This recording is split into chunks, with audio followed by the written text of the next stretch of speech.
been in toxic masculine too long, we then end up in wounded feminine, we end up in victim mode. So what does this feel like? So this is almost feeling like done to, okay? Stuff happening to us, or even stuff happening for us, but we might still be a little bit in that wounded feminine with it, because of course we know it's not happening to us, it's not happening for us, it's actually happening through us. We are constantly co-creating our experience. So this was me. I went from this kind of toxic masculine, corporate hustle, pushy culture where I was working in London a few days a week, push, receiving bonuses, being rewarded for the push, and this cycle continued. Then when I left corporate, I was so scared of masculine action that I didn't have any. So I went into my business and I was like, yeah, it's all free flowing, I'll just do what I like.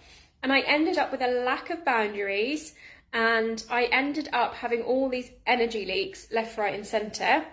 And I ended up in this wounded feminine energy, which was like feeling done to. And sometimes we call this place surrender.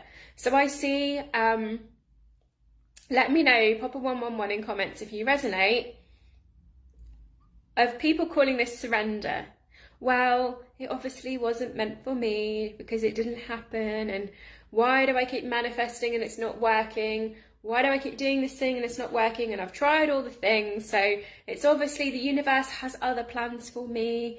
And we call it surrender, right? We go, oh no, I'm just going to go into a place of surrender. But what we're actually calling surrender is not balanced with having that healthy masculine energy of actually showing up for ourselves. And we end up not showing up for ourselves, actually not showing up for our dreams and our visions and our goals, because we're almost like pushed back into what we're calling surrender, okay?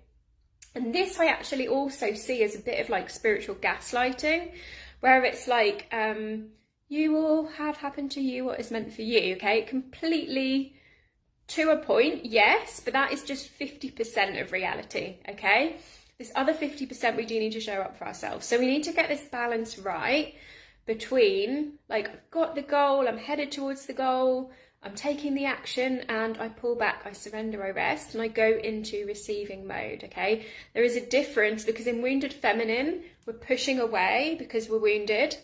In healthy feminine, we're pulling towards because we are in receiving mode. We're coming back, getting ready to come forward again, like the bow and arrow. We're pulling back, ready for that amazing ripple effect that we're going to have on the world.